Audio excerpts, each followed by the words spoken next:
Ang event na ito ay ang launching ng dalawang proyekto ng Department of Agriculture through the Bureau of Agricultural Research in collaboration with the Bureau of Fisheries and Aquatic Resources, Region 4A, and the local government of Sariaya and the Office of Congressman Irvin Alcala.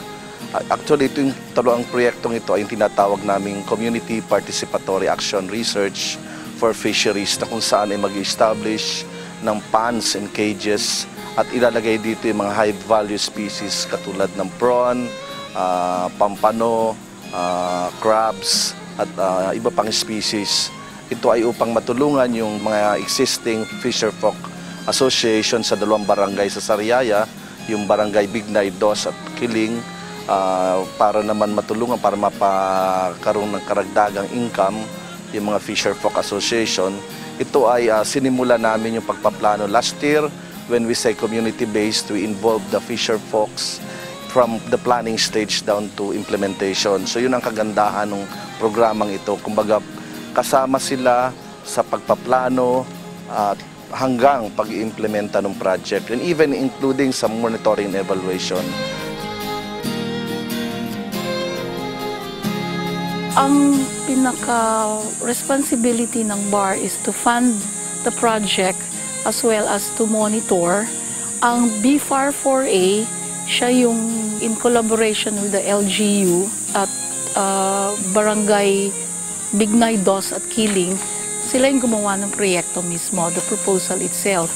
Nung na-approve na ito, nag-identify sila ng association ng Barangay Bignay, Dos at saka Barangay Kiling. Doon sa association na yon, nagpumili ng mga cooperators. Actually, kinumbine nila yung dalawang barangay para maging Bignay, Dos, Kiling Association. So from there, nag-ano sila ng cooperators bawat barangay. Pumili sila ng 10 from Barangay Bignay, Dos at 10 din sa Kiling. Ito ay pinagplanuhan namin since last year at bago sinagawa talaga itong programang ito ay nagkaroon pa ng participatory rural appraisal para ma-determine taga kung ano yung needs at priorities ng dalawang barangay that will be involved in this CPAR projects on fisheries. CPAR is parang sari-sari store na you have a seed money. Then, from the seed money, it increases. Of course, dito may profit kayo. From the profit, ito yung revolving aspect ng project. So, from the profit, magre-revolve. It becomes, para umunlad yung kanilang kabuhayan. So, ang in-identify nilang projects dalawa, yung prawn and mud crab. Ito yung culture of high-value finfish, at saka yung culture of mud crab and tiger prawn in ponds and cages. Sa culture ng high-value finfish in cages po, meron po tayong inaalagaan na prawns, lapu-lapu, bangus, and also pompano, no? Kasi po is yun yung counterpart ng BFAR. So sa bawat species, meron po tayong 2 cages for pompano, 2 cages for bangus, 2 cages for grouper, at saka 4 cages for sugpo. Then besides that, yung meron din kaming yung culture ng king crab, yung mud crab and in ponds, no? Then dito yung ginamit po namin na species is king crab, Celia oceanica. Then isa pa ring project ng BAR is yung culture of red tilapia in ponds. So ang ginawa ko po rito, nilagyan ko po ng red tilapia. Meron din akong dinesign na parang masustain, especially yung culture ng bangus, no? Besides procuring fingerlings, no? We're planning to procure yung kawag na tinatawag nila, no? Dito sa kawag, mas cheaper yung cost, which is around 70 cents, no? Iko-culture po natin yan from about 1 month or 2 months. Then, pag malaki na yung size, about 5 inches na, pwede na nating i-transfer sa cages. So, mas malaki yung kanilang kikitain dito, no? Considering ngayon ay season na ng kawag dito sa Quezon. We'll also conduct trainings, no, para ma-enhance yung knowledge and skills nila, parang masustain talaga yung project technically, and also yung leadership training will follow and financial management training.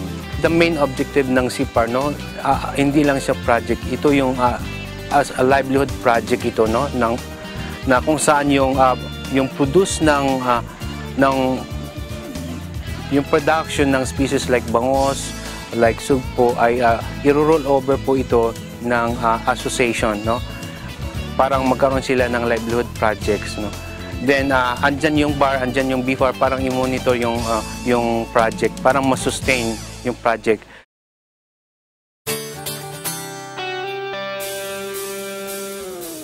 Ang kagandahan ng proyektong ito ay hindi lamang isang departamento yung nagtulong or nagbigay ng konsepto ng proyekto. Bagkus ito ay pinagsasama-samahan ng iba't ibang grupo ng BAR at ng BFAR, ng aking tanggapan, at meron tayong NGO na kasama na Rotary Club Lucena South. Napakahalaga nun kasi marami ang magmo-monitor ng proyekto, marami ang magsasabi kung may problema, marami rin ang magsasabi kung paano magtatagumpay yung proyekto. So in effect, mas marami kasi yung sinasabi nga natin, two heads are better than one. So nandyan ang BAR para doon sa research, ang BFAR para doon sa monitoring, ang aking tanggapan para doon sa kung may kailangang additional inputs doon sa ating mga mangingisda. At nandyan ang Rotary, sila ay bilang NGO, private partner natin, upang ma-monitor kung talagang ginagawa ng pamahalaan ng ating mga mangingisda yung tamang programa. Ito ay isasagawa sa loob ng 2 taon at inaasahan namin ng after completion ng project, ito ay masusustain ng 2 Fisher Folk Association sa nabanggit na barangay. Ano po yan, kung magkikita po kami sa halaga ng kunyari 10,000, yung 5,000 papagawa namin ng cage, tapos yung 5,000 pondo namin, yung kalahati hati namin para meron kami konting panggastos. Dahil kami, siyempre, nabigyan kami ng magandang pagkakakitaan, ang paglilibangan. Tsaka malaking tulong sa amin yun kung talaga pagkumita na kami. At yan, gusto namin mapaluwang, mapaganda yung produkto na yan. Na pagsisikapan namin na mapalawang at bumami ang members. Ito ay napakalaking bagay sa ating mga taga rito sa asosasyon ng ating mga fisher folks dahil ito ay direktamente kasing binibigyan ng pakinabang ang mga mamamayan, ang mga mangingisda ng proyekto galing sa pamahalaan. Kumbaga mas ramdam nila dahil tulad ng nakita ninyo kanina doon sa ating mga pinakawalang mga fingerlings, konkreto yung ebidensya, hindi pinag-uusapan, bagkus andyan na. So in a few months time, mag-harvest na yung ating mga mangingisda at mararamdaman nila yung tulong, yung mas malaking tulong ng pamahalaan. Malaking bagay sa distrito dahil tulad ng nabanggit natin ng ating kaninang si Director Macas, ang ating mga fish cages sa Taal at sa Laguna ay binabawasan na dahil overpopulated sila doon at nagkakaroon na ng fish kill. So, in effect, kailangan kang makakuha ng kapalit dahil sa supply na binibigay nila. So, ito ay karagdagang kabuhayan ng ating mga magsasaka, ng ating mga mangingisda dito sa ating distrito. At sapagkat alam nyo naman, kapag ang ating panahon ay maalon at may bagyo, hindi na nakakalabas yung ating mga mangingisda at hindi naman natin pwedeng sabihin sa pamilya nila na kapag umaalon at malakas ang hangin ay hindi na sila kakain. So it's a long-term plan, long-term project na magbe-benefit sila kapag natukoy nila at nakagisna nila yung technology sa pag-aalaga ng ating mga isda. Ang strategy kasi ng CPAR projects, after 2 years, kaya nga ang aming beneficiaries ay organized group, Fisher Folk Association or cooperative para masustain yung project. So, kumbaga revolving yung income.